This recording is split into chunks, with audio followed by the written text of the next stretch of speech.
At around 11:13 last night, we received a call from a concerned citizen. It was a welfare check. She indicated that she arrived at a local restaurant. It ended up being our Jack in the Box parking lot, and said that she noticed a vehicle had pretty significant front end damage. The hood was caved in and the front windshield was pretty much missing.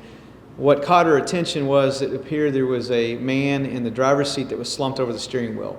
And so as officers, we respond to those along with medical. When the officer arrived on scene, he made contact with a man inside the vehicle, had him exit the vehicle. The officer felt like that the man was impaired, showed signs of intoxication, asked him, "Hey, what happened to your car?"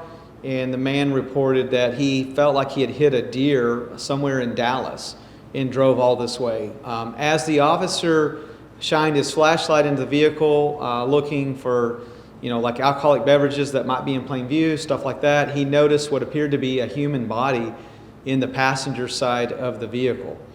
At that point, he had medical respond more quickly, and when fire department and our MedStar partners arrived on scene, the man was obviously deceased in the passenger seat.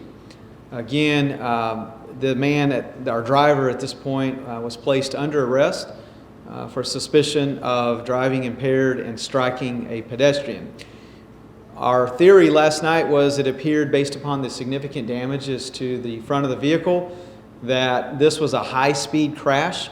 There was significant intrusion into the front of the vehicle, the hood area, and again, most of the passenger side of the windshield was completely caved in and gone. And so we believe that the driver struck a pedestrian somewhere in our region, and that impact forced the pedestrian inside the vehicle and came to rest in the passenger seat. Very unfortunate that he did not realize that this was a human being to stop, render aid, call for help. As of last night, we were unsure exactly where this happened. However, this morning we did receive a call around 9 a.m. from the Dallas County Sheriff's Office, who informed us that they are working an incident at Interstate Highway 30 at Cockrell Hill. The incident they're working is that they located some possible body parts in the roadway there. And so based upon that information, we believe that it could be connected. What we'll do is we will have the Dallas County Medical Examiner's Office work with the Tarrant-County Medical Examiner's Office. They'll make those determinations. We do know that there was significant trauma to the body that was inside of the vehicle that we located, to include missing some body parts. And so it's very unfortunate, again, if this is related, how this man that was driving could operate a vehicle like that and drive 40 miles with a human being in the vehicle, thinking that somehow this was an animal. And so we'll work with Dallas County District Attorney's Office. We will also turn over this investigation to the Dallas County Sheriff's Office. Our investigative team has already been in contact with them. Last night at the scene, we did seize the vehicle. We'll turn that over to Dallas County. We also initiated a blood search warrant to determine the level of impairment. And so charges are pending, but it's likely, again, working with the Dallas DA's office, we'll look at intoxication, manslaughter, possible failure to stop and render aid. Any IDs on either end or both? Yeah, so the suspect, his name is, I don't know. I'll have to look at the name. It's in the news release. So okay. yeah. It's Nestor, I think Lujan, but I'll double check that. We did find 2 identification cards in the vehicle. Again, they haven't made positive ID yet. However, we have turned those over to the Tarrant County and Dallas County Medical Examiner's Office that should assist them with identification. Can you touched on it just a little bit, but the speed at which that vehicle must have been going to launch somebody through a windshield and into a vehicle had to be tremendous. Yeah, this was a high-speed impact. It also, the impact was so severe that it knocked some of the clothing off the victim's body, and again, severed some of the portions of the body. And so, yeah, this is a very serious crash. Again, the suspect believing that he had hit a deer. Certainly that was not the case. We're not exactly sure how he ended up in our city. Based upon surveillance video at the restaurant, we believe he actually arrived in our city around 8 p.m.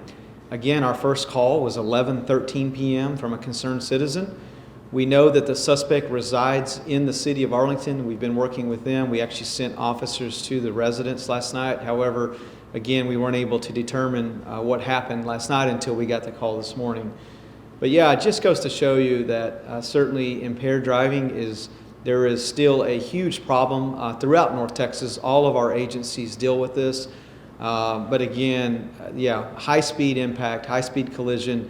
Our hearts go out to the victim and the victim's family once the official identification is made. Do you know what kind of car it was? The vehicle was a four-door passenger car. It was a Kia Forte with severe front-end bumper damage, hood damage, and again, the windshield partially missing. Do you know if this driver has any other history with the police department? Yes, our suspect was arrested by Plano Police Department in March of 2020 for driving while intoxicated. That was prosecuted in the Collin County District Attorney's Office, and in 2021 he was convicted of that charge. So why is he out? Yeah, I don't know the specifics on what the conviction data was or what the sentencing was, but there was a conviction for driving while intoxicated. How frustrating is that here's a guy who's been busted twice and doesn't seem to learn his lesson? Yeah, I mean, very frustrated. First of all, this scene was really hard for our fire teams, our police teams, our MedStar teams to even work a case like this. But it really, I think what the frustration for our team is that these are avoidable. People do not need to get behind the wheel. We talk about it all the time. Make good decisions. There's rideshare services, friends. There's just other things you can do besides getting behind the wheel. Because when you're impaired to this level where you hit a pedestrian on the roadway and you think it's an animal, that's a significant impairment.